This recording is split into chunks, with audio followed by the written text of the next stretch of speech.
That was my grandfather's name, and I'm not kidding.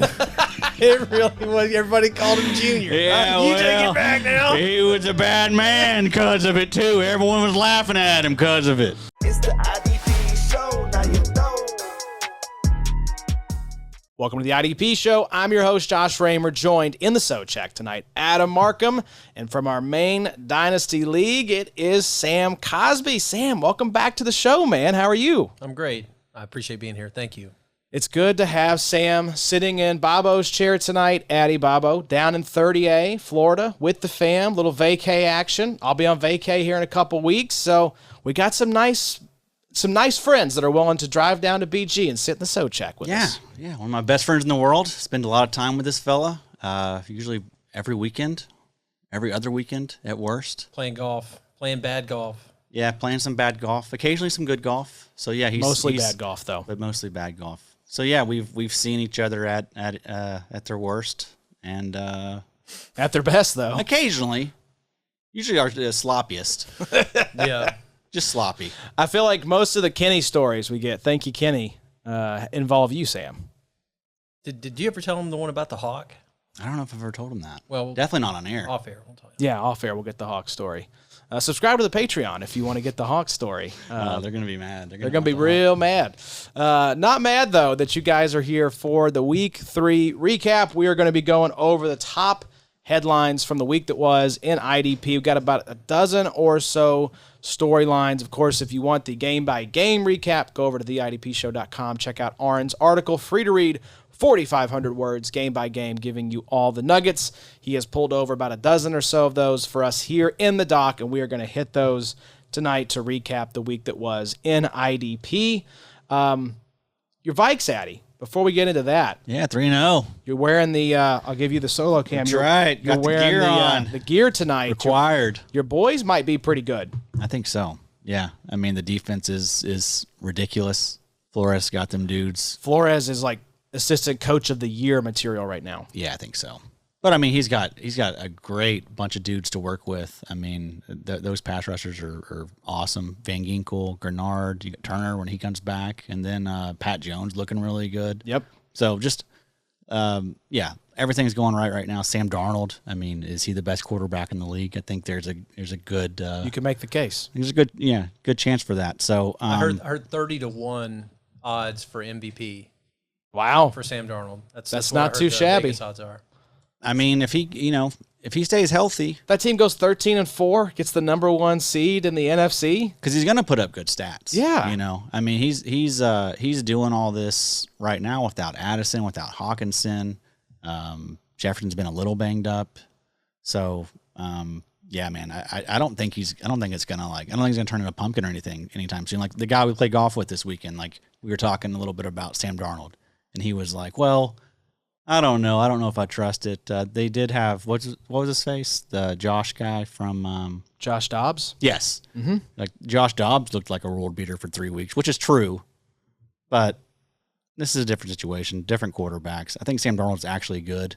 He's just never been in the right environment. Coaching matters, dude. We see Baker Mayfield thriving in Tampa Bay. You've got Malik Willis now looking like a revitalized quarterback that he's escaped from Tennessee and gone to Green Bay. So, do you think it goes to show that on both sides of the ball, but certainly at quarterback, that certain systems can fail them?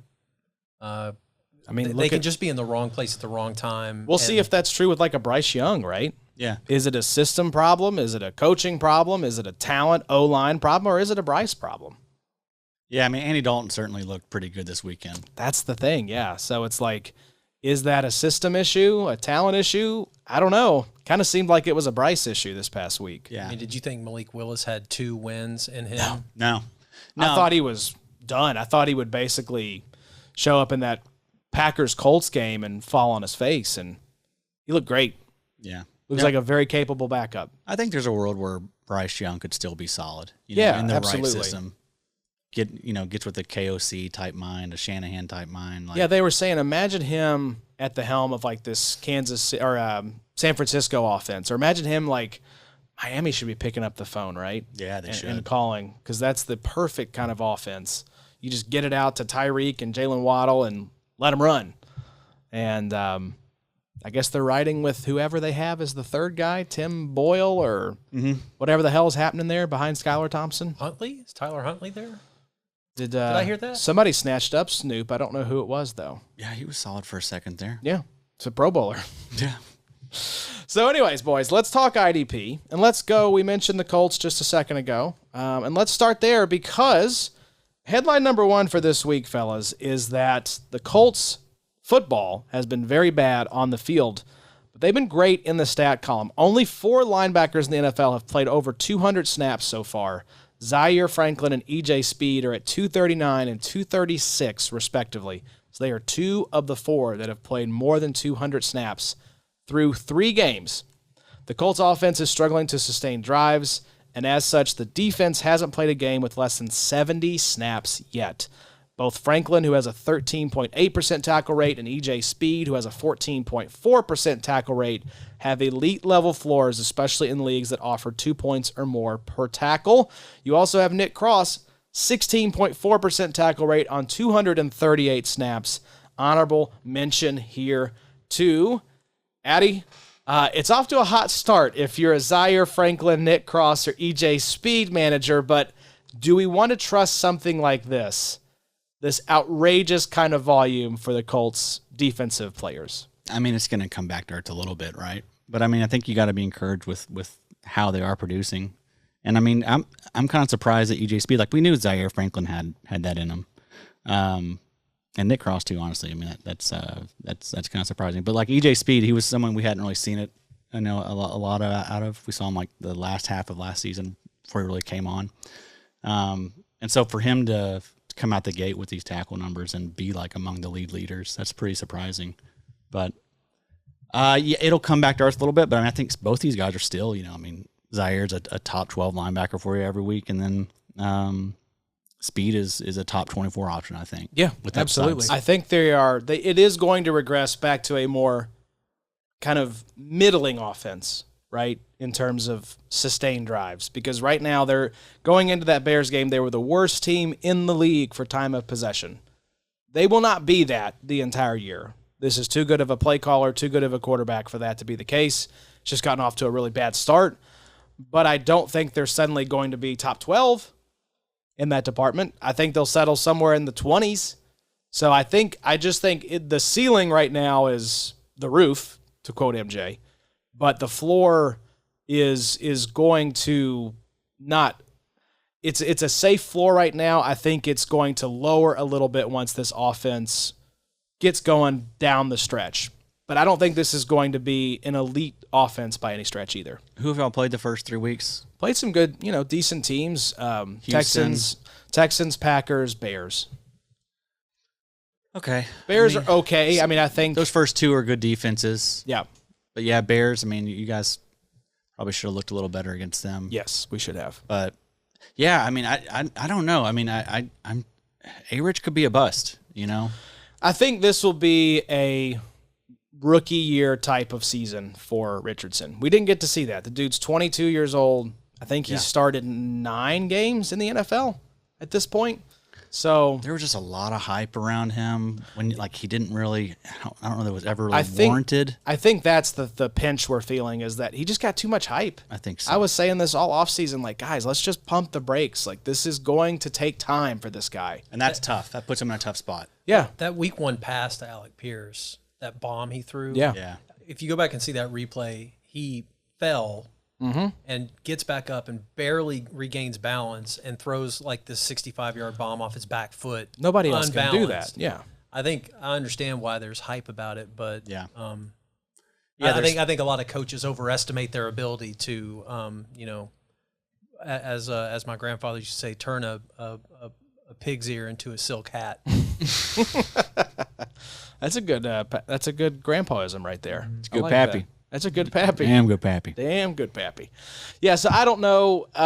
I think I called for EJ Speed top 15 linebacker in my flag plants. He'll be around there. I think, and then Zaire Franklin top 12. I think both of these guys are top 15 options moving forward for you. Yeah, I agree.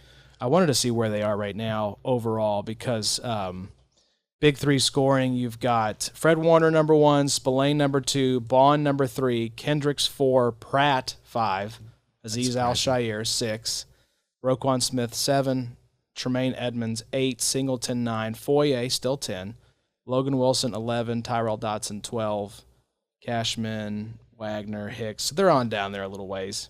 How often do you see something like that where two players at the same position can be,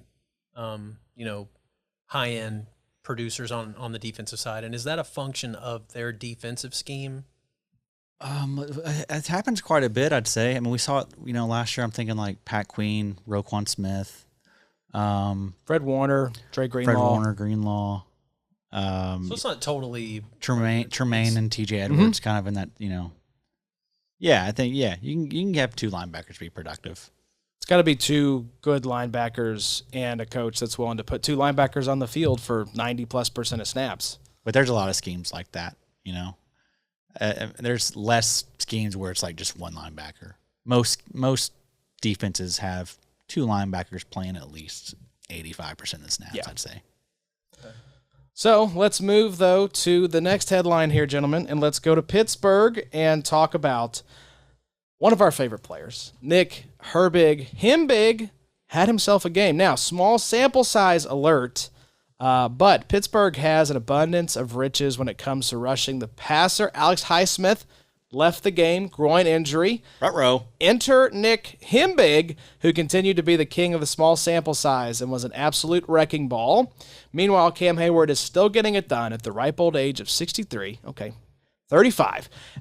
With O-lines unable to double team in the middle due to Watt, Highsmith, Herbig, he'll continue to produce. Herbig, 8 pass rush snaps, 3 pressures, 2 sacks, 50% win rate, 37.5% pressure rate. If these trends continue, Addy, Herbig's in for about a 45 sack season. Yeah, I think so. I think that's being conservative. But yeah, he's 50 sacks. Yeah, that's where I would put him. He's a stud. We just need him to get his opportunity. We talked about this all offseason. We were excited about him. We weren't sure if he would get a large snap share, and he hasn't. But he's gotten more than he got last year. I mean, so he has seen it grown. And we talked about if there's an injury, oh boy, and there's an injury. There you go. So yeah, he's probably should be a starter for you. In a league where you start 3 or 4 defensive linemen. There's leagues where you start 2 defensive ends, like our RSO league. Probably not. A little more of a risk. But, he is the type that, he can get 2-3 sacks and win you a week. Have we seen anything on the Alex Highsmith injury to know? No, but if groin, it's never... Yeah, never want to pop a groin. Never great. I saw he's going to be out 2 to 3 weeks probably. Yeah, you have Highsmith in there. So 2-3 weeks, so that's great. That's yeah. Herbig probably should be a starter for you, honestly. That is, if he's slotting right into that Alex Highsmith kind of role, that is, because we talked about hopefully Herbig would be the one overtaking, who was the guy there that he was behind in snaps that was just a total bum. Oh, Marcus Golden. Yeah, Marcus Golden. Yeah. We thought he would get his type of a 30 to 40% share. And that's what I think he's gotten to start so far. Yeah. But now we're looking at 55 to 70 potentially. 95.4 pass rush grade for Nick Herbig. Yeah, and so now that door is open a little bit, if he comes in and balls out he'll set himself a new floor with the snap share. We could start seeing him get 50% a week. It'd be hard to keep him off the field. Highsmith could be somebody that steps back a little bit as far every time they get this dude out there, he's tearing it up. He's dynamite. Yeah, Highsmith out 2 to 3 games with the groin injury. Good call there, so this is huge. So this is, how old is he? How long has he been in the league? This is second year. Second year, yeah. Is he going to be better than DeMarvin Leal? Hell yeah. Yes, way better than DeMarvin Leal. Yeah, I wanted to see what his actual snap count ended up being, courtesy of John's article. So Herbig was in for 41.3% of snaps. How was Highsmith? 54.3. Of course, that was with the injury. Right. So, that's... Yeah, I think being safe, you could expect him to play 50% of the snaps next week. Yeah. And that's enough for me. Are you rolling him out there? We know Highsmith's out. He's not coming back. But we don't know what the snap share is going to look like for Herbig. RSO start 2 defensive end leagues. You've got Herbig. You're rolling him out there. You feel comfortable doing that, Sam? I'd start him. I mean, I love Tomlinson's defense. I think I'm in on most defensive ends that Tomlinson would put his stamp of approval on. Maybe besides DeMarvin. DeMarvin Leal. Yeah.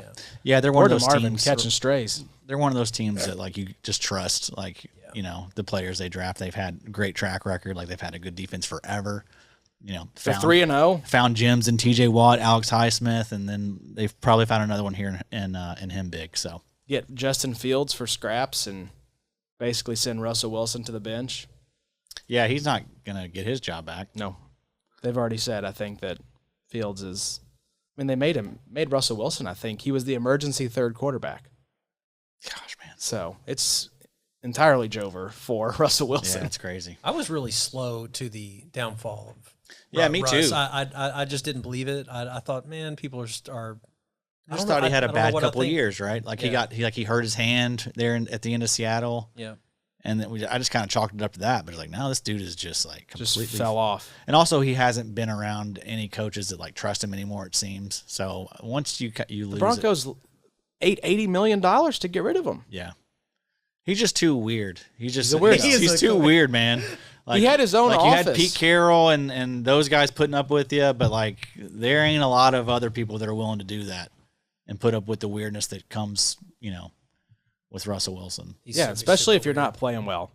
Yeah. You can deal with it if you're getting good Right. quality of play, but if the play starts to slip, man, that special weird privileges just don't fly anymore. And it's corny weird. Yeah. Don't want corny weird. It's just cringy. It's like be Marshawn kind of weird. No not Russell self-awareness. Wilson weird. Right. No friends. Dude doesn't have does this dude have any friends? Nope. Whoever Sierra says he's allowed to be friends with, I'd say. All right, Sam, we're going to cue you up on this next one here. I'm curious what your take is. Lavonte David, is he running on wheels as bald as his head? According to Arn, the headline here. What's going on with Lavonte David? Through 3 weeks, he's averaging 7 tackles per game, 26.9% miss rate, while being third in linebacker snaps league-wide with 211. So he's one of those 4 guys we mentioned with 200-plus snaps.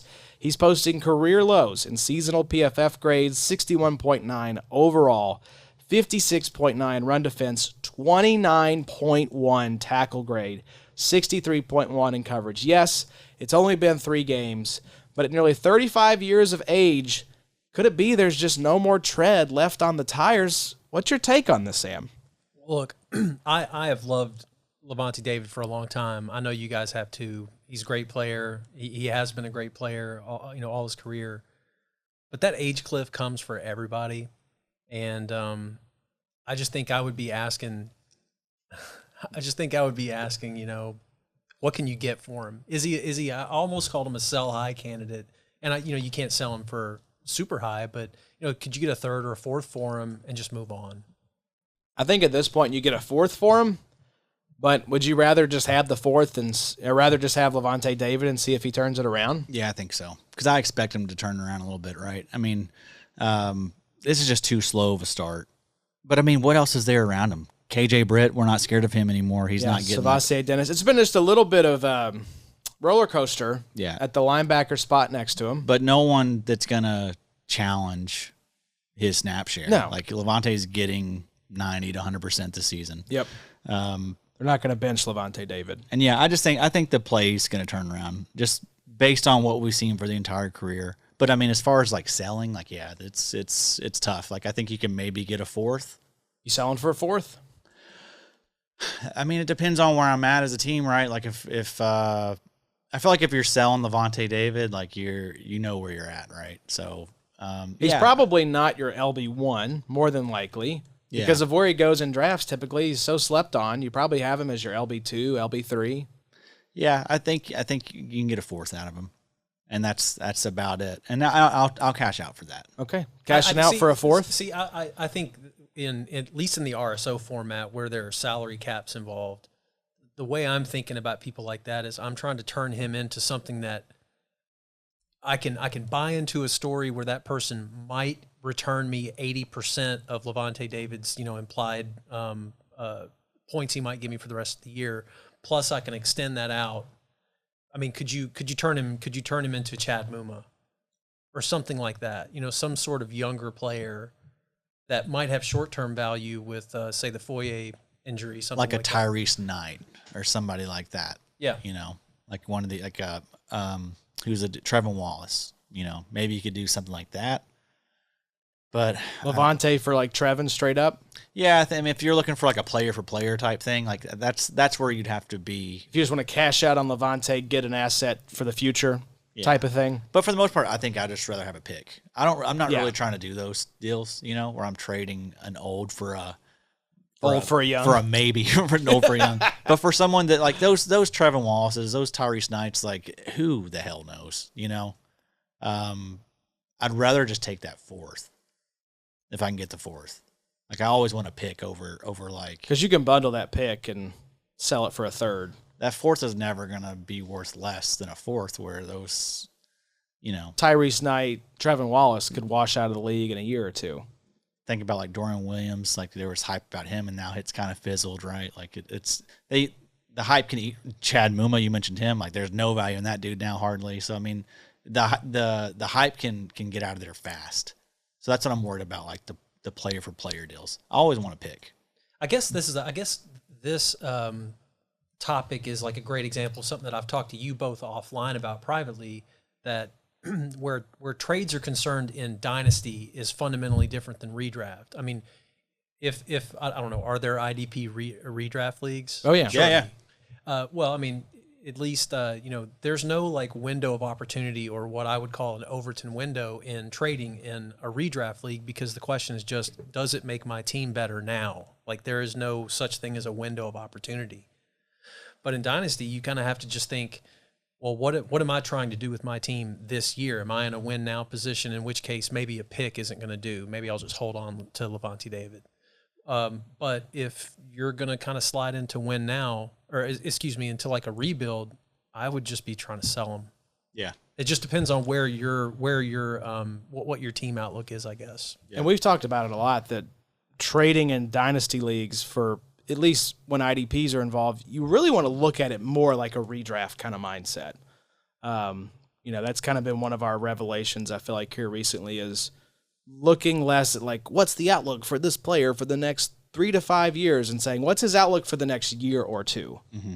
Because things just change so quickly, and these like beloved, cherished assets can turn to dust very quickly. Yeah, there's only like 5 or 6 that I feel like really confident about long term as far as like IDPs go, and it's those like, it's like your stud edge rushers. Yep. Outside of that, like I don't want to be too heavily invested in those guys. I mean, even Foye, even before the injury, and we'll talk about it here in just a little bit, was trending down because of the snap share that seemingly came out of nowhere. Yeah, with this rotation. Now his value is really taking it. Yes.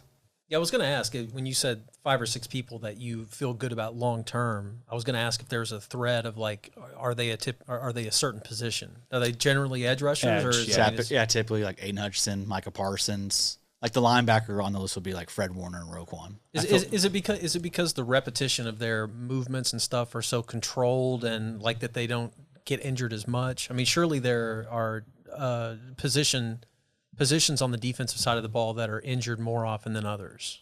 I think the big thing is draft capital. Those guys get drafted earlier, so they have longer staying power in the league. Freak athletes. They're also your best athletes by and large on defense. They get paid the most for defensive players, them and like cornerbacks, but cornerbacks fall off faster because theirs is a speed and agility. So the coaches fall into like what's the logical like sort sunk of cost? They fall into the sunk cost fallacy. Exactly. We paid a lot for this guy. We can't bench him. Yeah, or someone spent a first round pick on this guy, so he just gets stamped with this like implicit kind of stamp of approval across the league, right? Yeah, like this, somebody saw something in this dude, and if he hasn't worked for this team, it's the Marcus Davenport effect of like, well, he hasn't worked for this team or this team or this team, but those, they don't know what we know. They don't have the coaches that we have. We can turn this guy around. So that first round draft capital carries a lot of weight. and I think keeps a lot of these edge rushers around longer than they would at other positions, if I had to guess. So, Lavonte David cashing out for a fourth to put a bow on this conversation. Cashing out, baby. Cashing out. All right. We talked about it a little bit off air before we came on, but Will Levis is basically the clown car meme right now.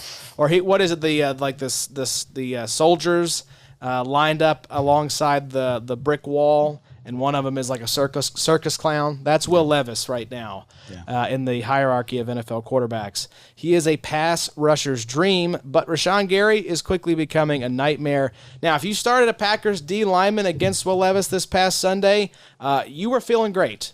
Unless you started Rashan Gary, who seemingly was the only player on that defense to not get to Levis, who was sacked 8 times. Kingsley Enikbare, a sack and a half. Preston Smith, 2 sacks. Devontae Wyatt, 2 sacks. Lucas Van Ness, 1 sack. Rashan Gary, 0 sacks, 6.7% win rate, 9.7% pressure rate. Back-to-back, basically zeros in the box score. Vikings next week, Addy. Rashan Gary has not been good to start the season. Nope. 55.2 overall PFF grade this season, 54.0 pass rush grade. 6 pressures on 81 pass rush snaps. So that's like an 8 to 9% pressure rate, top of my head. Not good. Not good. Not what you want to see. I'm not a big Rashan Gary guy. He gets a lot of love because he shows up well on PFF. It's been that way basically his entire career. But he's just a little too boom bust for me. I don't think that he has that great of a ceiling. I'm just not really interested in him. He's someone that I think is a prime sell, just because I think there's going to be a lot of people that keep talking themselves into like, oh, Rashan Gary, we haven't seen it yet. We haven't seen this ceiling. I don't know that you're going to see much better than his best season was. He had 12 sacks. I think that's about what he is. I think that is a ceiling. I'm not trying to chase a guy like that. I mean, we talked about it all offseason. We thought Preston Smith was the much better deal along that defensive line. And, I mean, we've seen a lot of these kind of up-and-coming either sleeper edge rushers like Van Ginkel sitting as the overall IDP 2 right now by Big 3 scoring behind Aiden Hutchinson. You got Will McDonald is surging now. Keon White is surging. So I think you're right in that, we can keep chasing this ceiling, or we can, stream the position. I mean, really, that's how I'm looking at it, essentially, unless I've got like a locked and loaded stud edge rusher. Right. That's exactly right, man. Either just stream it. You have one of the 12 that you want. Otherwise, it's matchup based, right? It's who's playing Will Levis. Yep. Who's playing Justin Fields. Yep. It's who's playing these bad quarterbacks. Yep. Who's playing the bad QB, Sam? Just chase bad offensive lines, bad quarterbacks, and, I mean, as we saw with Will Levis against the Green Bay Packers, it was a profitable formula. What was his snap count? I mean, was his snap percentage high? Let's take a look. Yeah, he played a bunch. He played 37 snaps. I don't know about percentage. 68.5% of snaps. So that's very good. Leader of the defense. Preston Smith was 61.1. Enikbare was 40.7. Lucas Van Ness was 40.7. I mean, I've never been lucky enough to have him on a dynasty league, but I will say I've always thought of him as a pretty big stud. Mm-hmm. But I just unfortunately think that I'm would sit him until further notice. Yeah, I think so. I mean, especially in those start 2 defensive end leagues like what we're in with the XFFL. No, I think I'd rather just roll out one of the stud edge rushers I have and then play. That's what I'm doing in that league right now. I've got Montez Sweat, who finally got himself a sack, got off the schneid, and then Van Ginkel. I got Van Gink in the auction, and that's probably how I'll be rolling moving forward, right? Roll with both those guys over Rashan Gary. Yes. At what point are you rolling Rashan Gary out there? Start 3 DL? He's just in the mix now, right? Like he's a matchup based start. Like, I mean, he's like I said, like he's in that mix between like 13 to edge 40, edge 13 to edge 40. Like he's somewhere in there, probably in the middle of that bunch. Probably so. And yeah, if he's got a good matchup, you start him. If not, like you're not chasing this dude anymore. Yeah. Well, speaking of chasing, should we keep chasing Keisean Nixon's production, or is it time to Nixon? Back-to-back duds, Green Bay Packers. Let's keep the theme rolling here. Keisean Nixon had another game under 4 points. He has accrued 24 total return yards this season. The only problem, they came in week 1 when he blew the doors off against Philadelphia in Brazil. He's put up 5 total tackles since then and 3.13 points per game. He was a top pick in IDP best balls and especially IDP madness. Time to panic, Addy? I don't think so. I mean, look at who he played this past week is Tennessee. That's not an offense that you're scared of. It's Will Levis. You know, he's not like peppering the slot or anything like that. The week before that, we played Indianapolis. We talked about that offense and its troubles so far. And then week 1, when he blew up, it was Philadelphia. So he did that against a good offense and a team that utilizes the slot quite a bit. So I think Nixon's going to be fine. I mean, what's surprising is like the return yard stuff. Yeah, I think it's down. It doesn't seem like it's as big of a deal as it was last season. So I mean, I feel like it's worse. I mean, I don't have the numbers to back that up, but like just feels like it. Yeah, just based on like what I mean, he only has 24 return yards, right? Yep, through 3 games. So I do expect it to pick up a little bit, but there is a part of me that is like, is this the new normal? Is this like are people just not going to be kicking to these guys anymore? Because that's how it's been so far.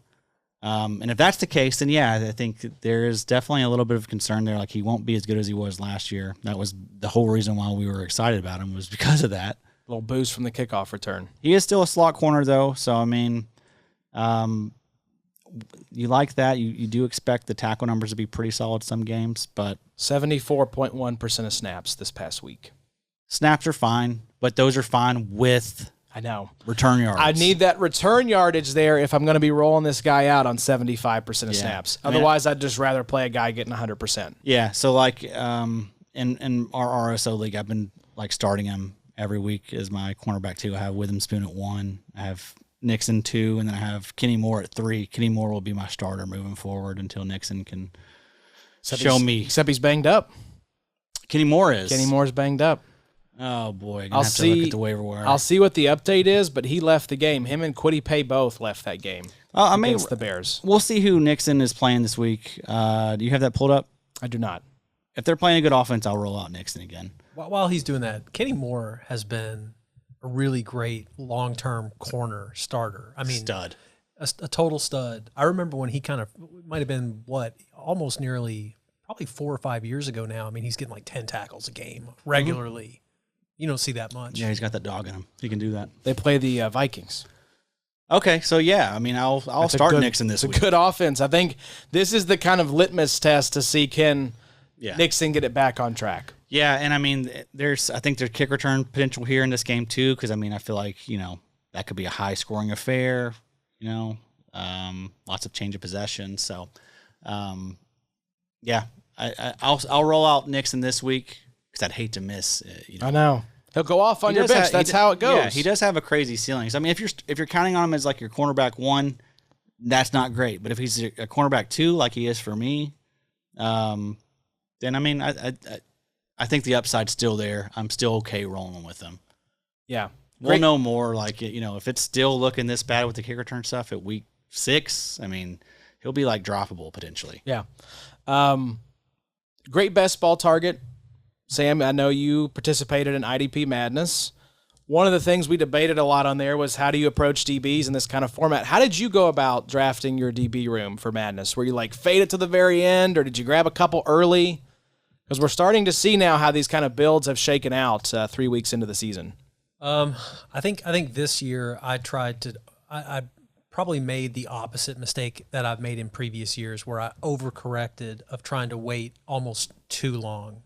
And so I think I wish that I had I wish that I had drafted some maybe a little bit earlier, sort of that round 12, round 10 to 12. Did you fade it till the end? I faded it right until almost the very end. So I'm not. I haven't looked at the scoring, so I'm not sure how that's working out. But dead last. Is he dead last? I bet you I am. I don't remember how you're doing. I don't think it's You're 10th. nothing right home about. My granddaddy used to say. I'll say that. He used to say He's that a better about- man than his granddad too. He used to say that about Adam. Nothing to write home about. No, he didn't. Yes, he did. Oh, let's keep it rolling though, boys. With the Budweiser. Yeah, with the Bud. real quick. Yes. On Kenny Moore. He's Kenny Moore the second. Is that right? I think so. sir. Yeah. What's the difference? I mean, when is it a junior and when is it a second? It's a great question. I don't know. I think it's up to It's up to you. Up if to you the want person. To be, second Yeah. or junior. What would you choose? The second. I think the Roman numerals is pretty I cool. agree. Is Same. it- I mean, you don't want to be Because then your nickname could be Deuce instead of Junior. yeah. I'd much rather be a Deuce. And then instead like of a I don't junior. know. I don't want to be called Junior. Yeah. That was my grandfather's name, and I'm not kidding. It really was. Everybody called him Junior. You take it back now. He was a bad man because of it too. Everyone was laughing at him because of it. Should have been a second. If he had been right. a Deuce. He got bullied by my granddad every day. You got these cameras, and now he's yelling into him. He knows where the light is. He's finally figured out the red light's his camera. That's right. We're learning. They're learned in. All right. Well, hopefully Cleveland's offensive line learns a thing or two. They have been taking the title of offensive line a little too seriously, and literally, it is actually offensive to former offensive guards, centers, and tackles to watch these guys play on the line. The New York Giants had 36 total pressures. Even Azeez freaking Ojulari got in the box score. Because of that, should we still hold on to our previous worries about Brian Burns, Kayvon Thibodeaux, who got in the sack column? Brian Burns, 1 sack on 6 pressures. Kayvon Thibodeaux, half a sack on 2 pressures, but only an 11% win rate and a 5% pressure rate for Kayvon. 15.2% win rate for Burns, 16.2% pressure rate. Eddie, we had this conversation last week.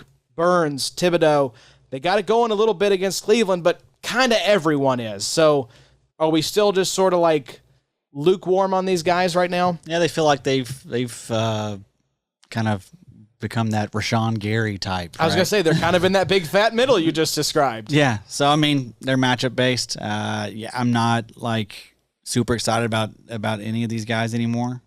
It's a shame. I mean, I guess I'm still optimistic though, right? I mean, it can't be worse.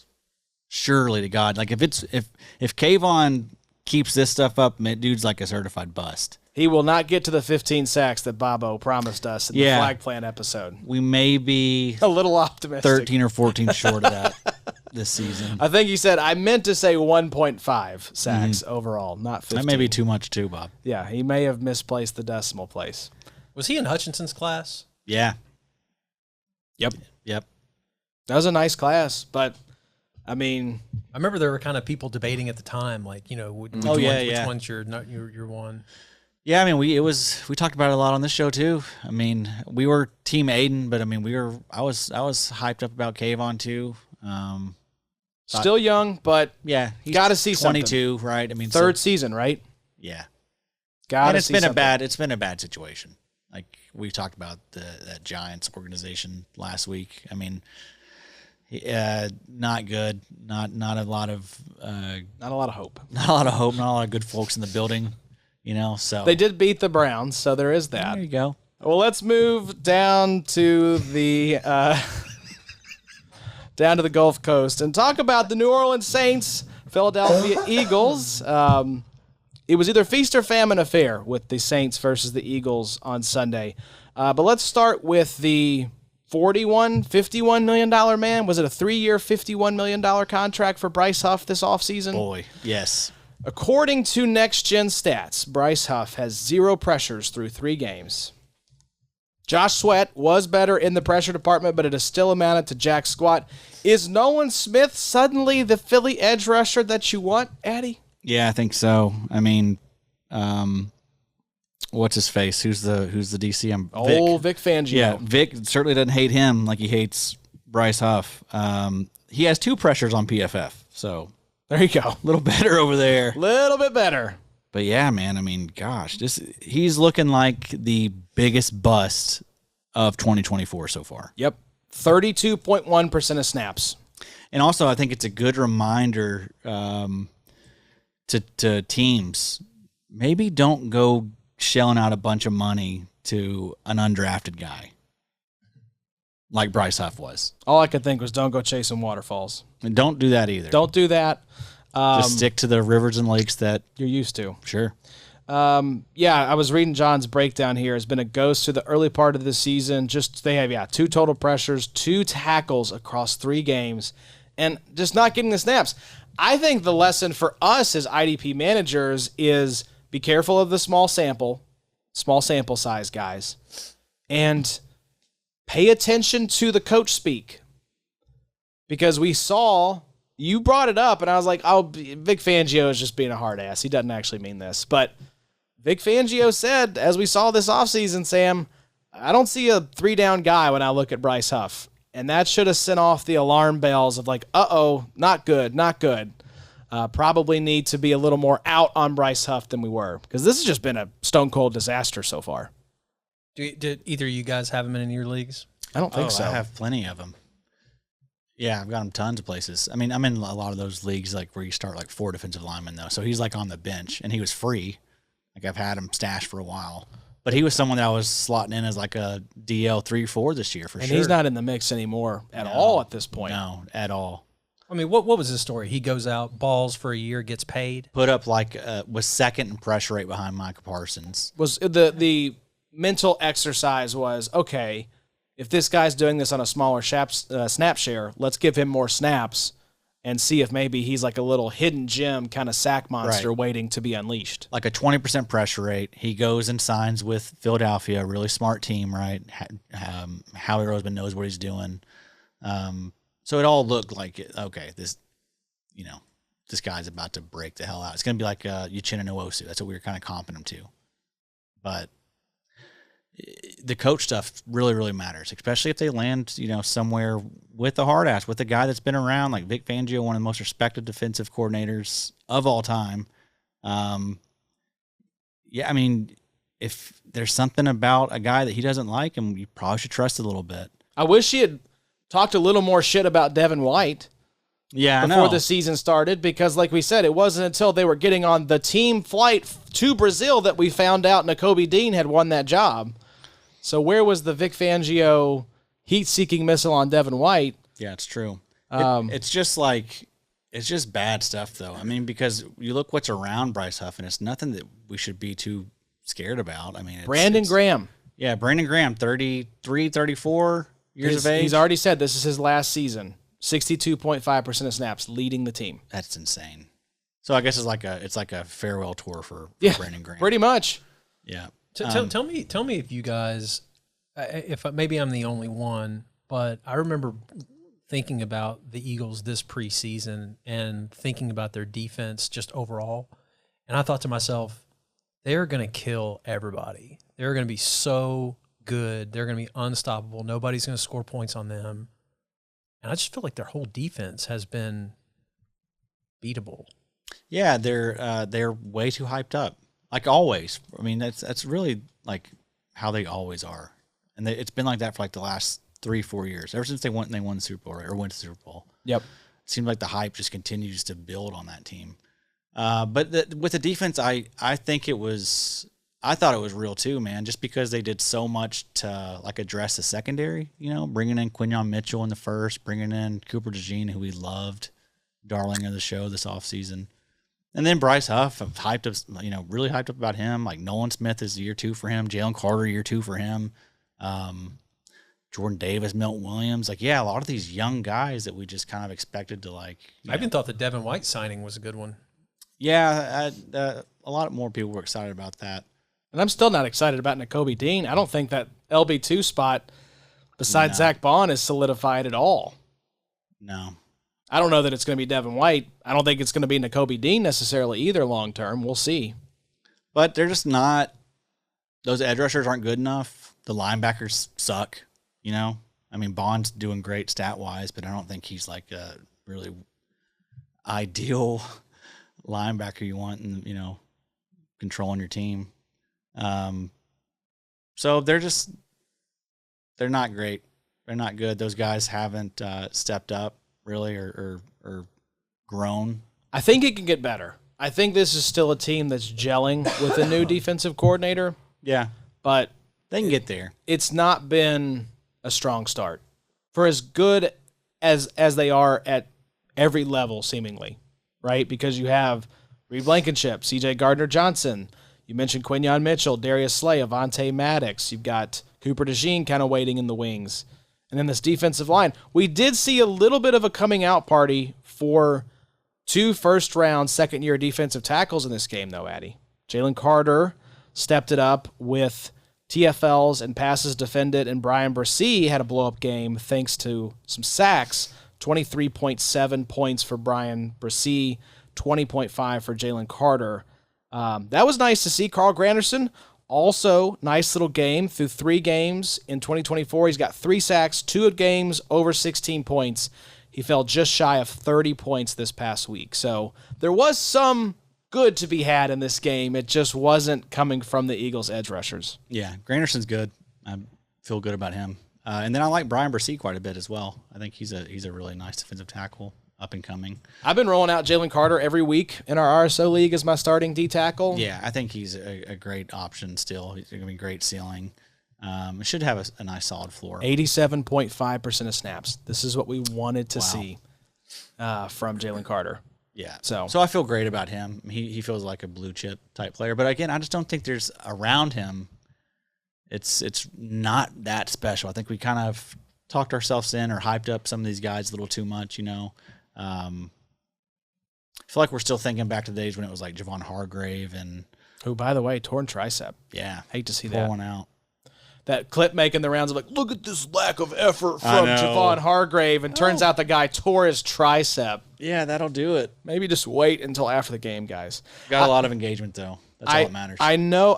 Watching that game, you could just tell Jalen Carter was wrecking shop. 30.4% win rate, 17.4% pressure rate in that game. So he was just a wrecking ball. Yeah, he's going to be a problem probably in like 2 years.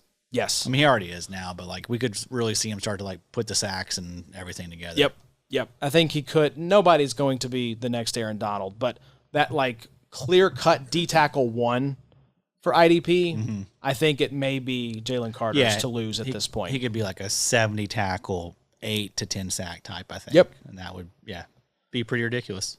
Sam, I don't know how much time you spend on, hopefully not a lot, fantasy Twitter, message boards, Reddit, whatever.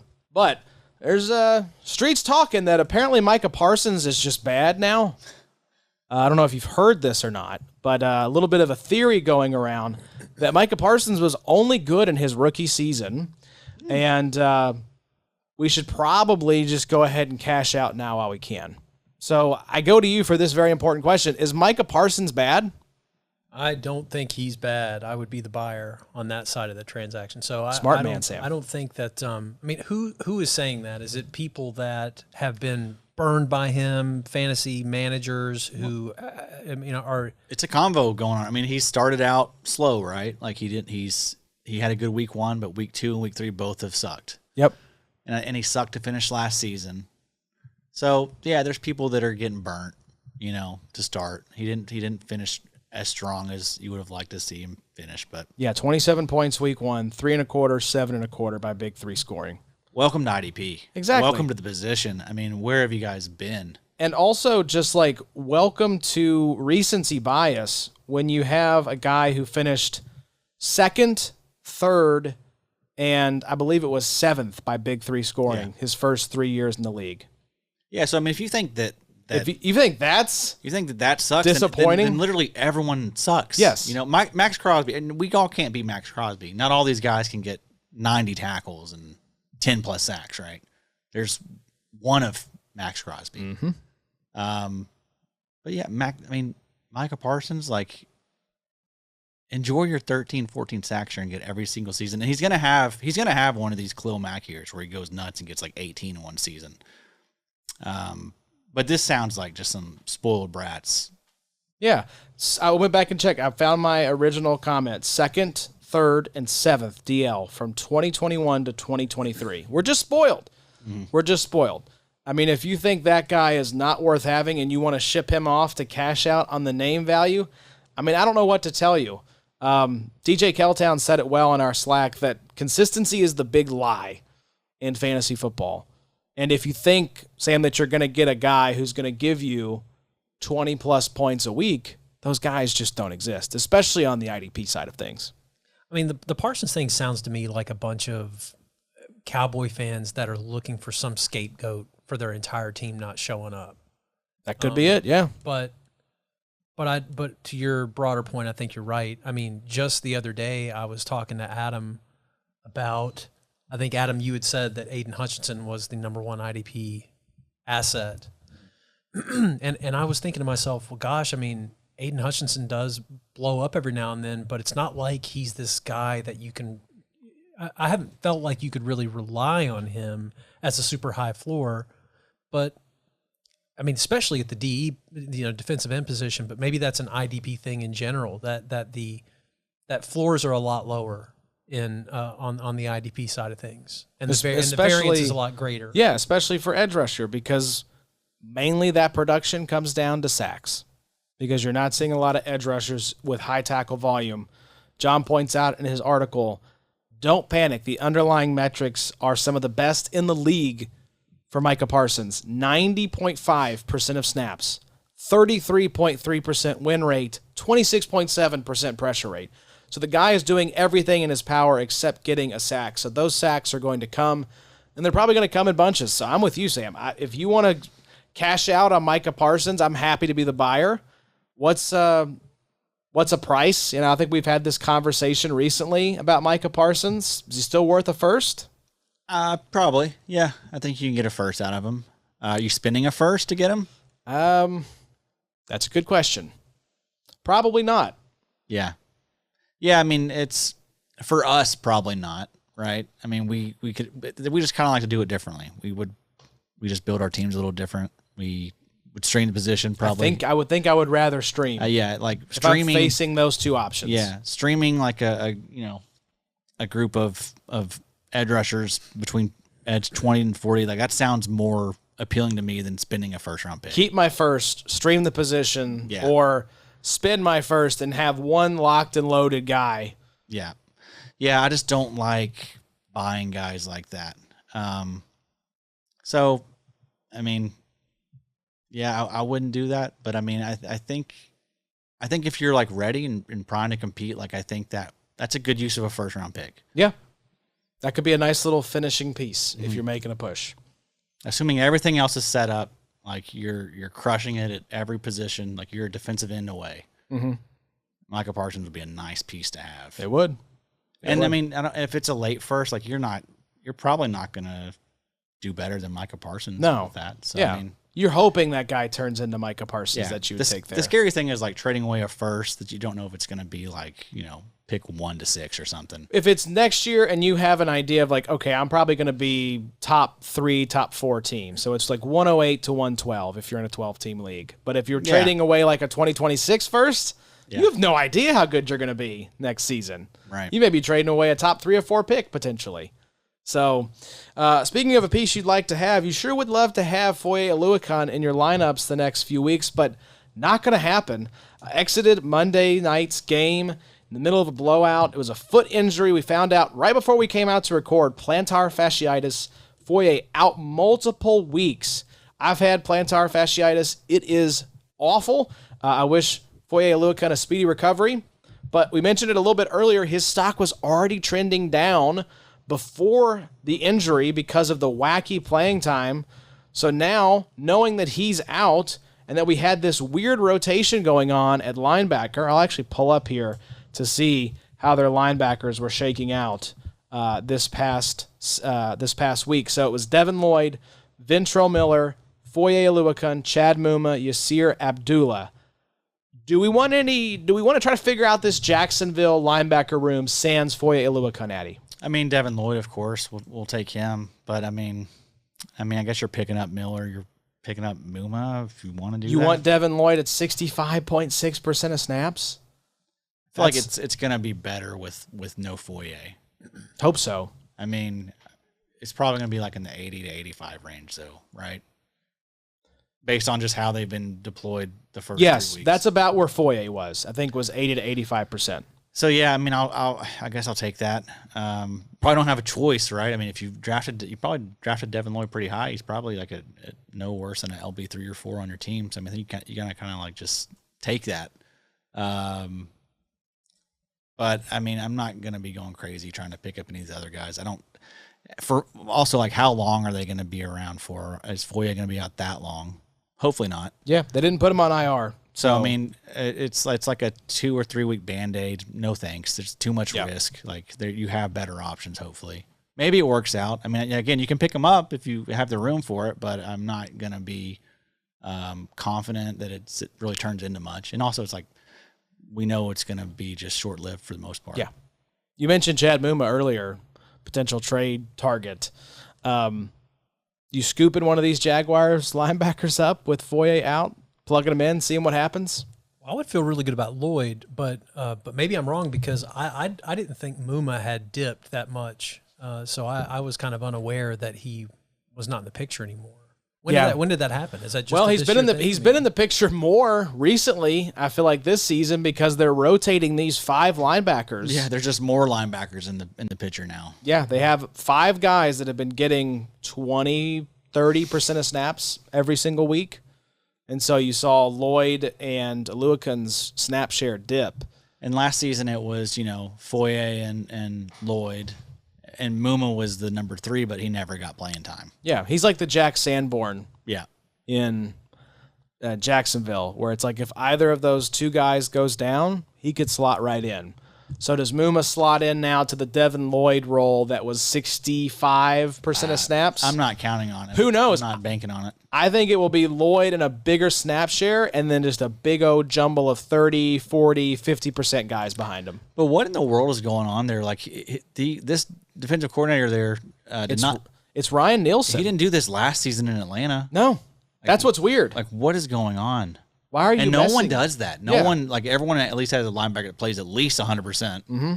Like, this dude doesn't have a single one. You're 0-3.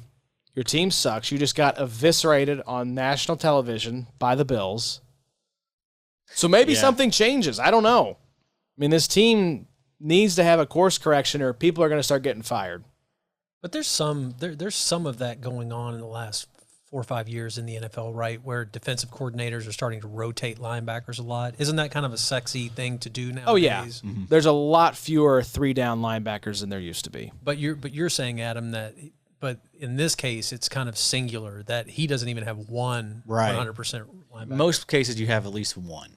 Like that. Like, I don't think I've ever seen a situation where no one got over it 90% of the snaps. Yeah, let's pull up Mike's. Which is what they have going on there right now. Is Nick Bolton getting 100 on the Chiefs? He's like over 90. He's close enough to where he's not in the same. But that's another good. Like, that's a good one though. Like, Kansas City would be your closest to that. Mm-hmm. Like, to where they have a huge rotation there.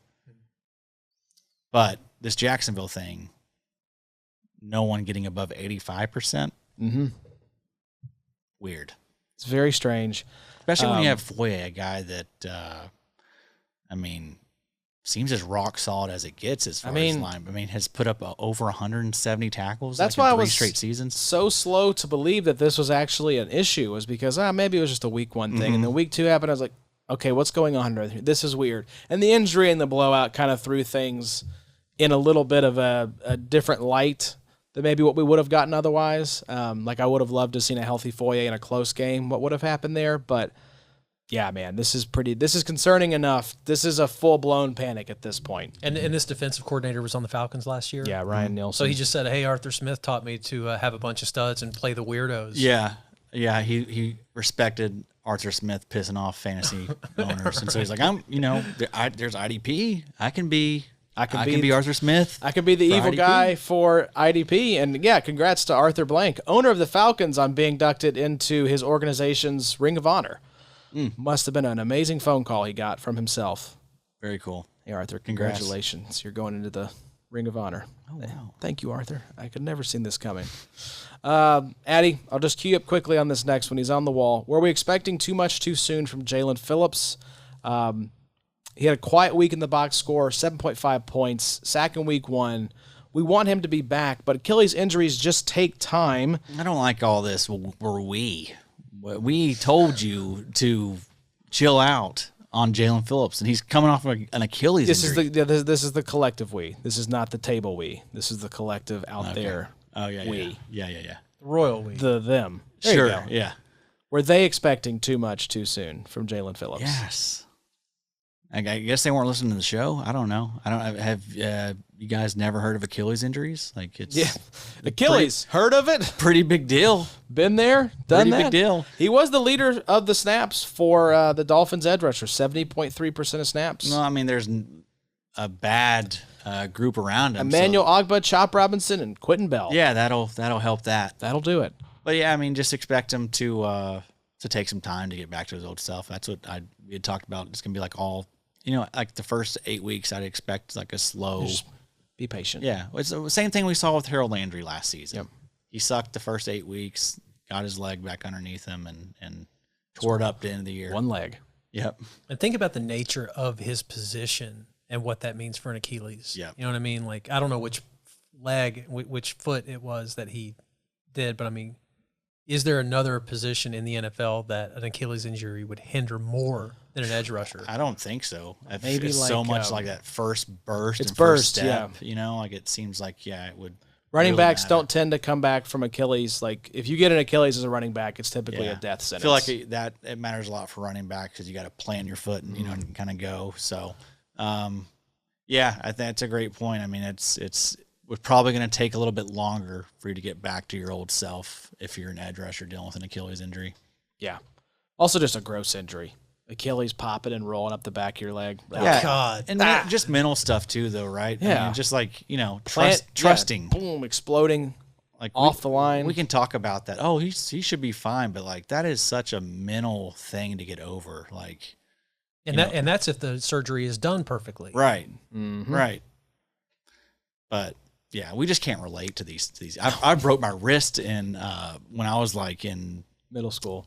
It's high school, junior year high school. Junior Broke my high wrist. school, okay. Still think about it. Yep. Still will make me a little weird sometimes. Like we are not the same Little as these squeamish. people. That's true. We are not the same. But you mentioned Harold Landry. Let's talk Titans, Sam. You're down in Nashville.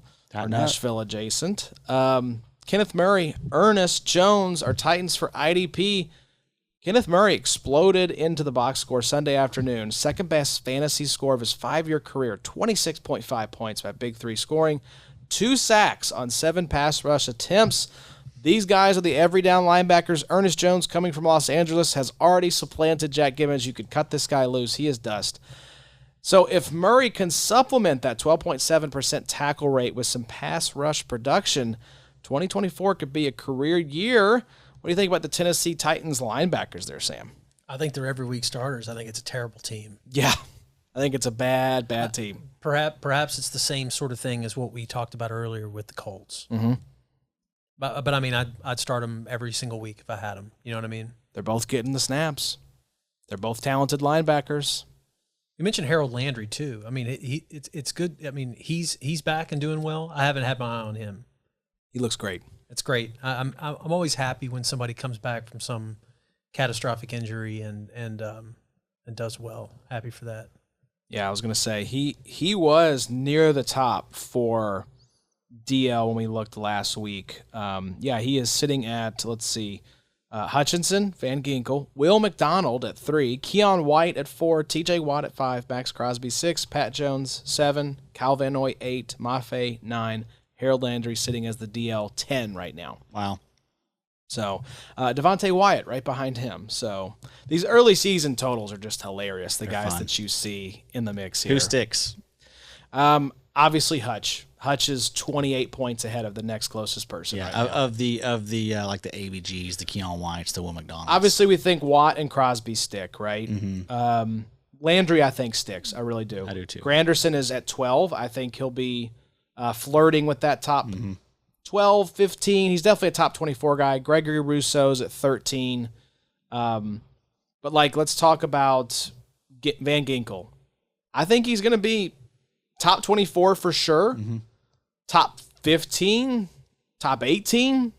Yeah. He is a strong DL2, like edge 2 consideration. Yep. What do we think about like Mafe, Keon White, Will McDonald? I like these guys as like edge 2, right? But they're going to stick as your edge 1. I mean, I do like all those guys. I feel like Keion White, I'm not ready to trust him yet. But there's a lot of guys right outside the top 12 that are like, I think are going to make a push, like Khalil Mack's right outside the top 12. Hendrickson's right outside the top 12. Nick Bosa. Your boy Derek Hall. Yeah, how about that? Looking pretty damn good. That was fun. Yeah, he's good, man. I'm a big fan. Uchenna's coming back, so we'll see how that snap share shakes out. They got 3 really good edge rushers there. I was going to say, Draymond Jones, Boye Mafe, and Derek Hall all played about 65% of snaps. Draymond is playing good this season, too. Good defense. We like that defense. Mm-hmm. I called him as my NFC championship participant along with the Packers. I've got him in a lot of fantasy leagues, as those DST leagues. Got lucky there. The first 2 weeks were great matchups, and then we got lucky in week 3 with no Tua for the Dolphins. There you go. So Seahawks look good, man. I'm excited for this team. Well, boys, let's wrap up on this. Rest of season. Here's a fun question. Nick Bolton had a nice little game. We got to give him his flowers. He got the game-ending tackle for loss on that Falcons. So sad.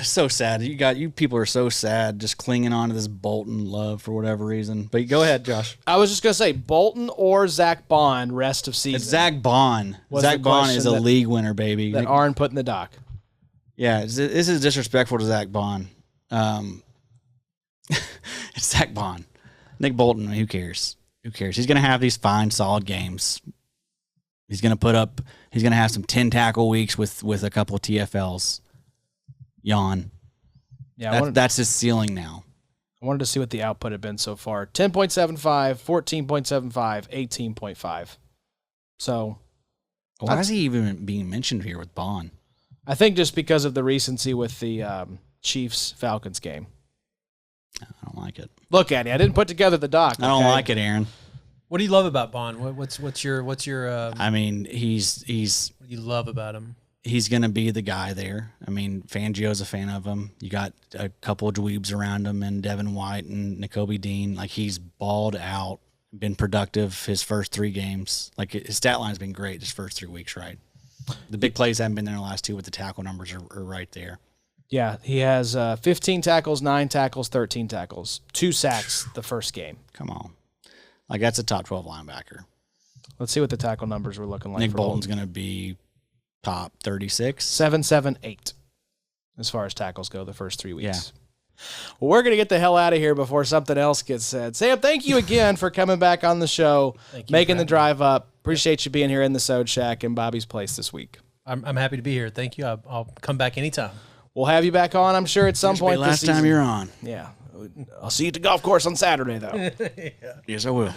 We're going to let them fight it out. And in the meantime, y'all make sure you subscribe to theidpshow.com, youtube.com/@theidpshow.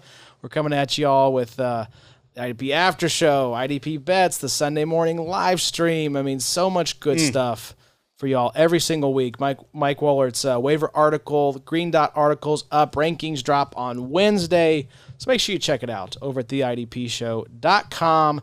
We're going to be taking care of y'all all season. Like Adam said, y'all stay strong. We're going to get through this together. Enjoy the football, and we'll see y'all next week.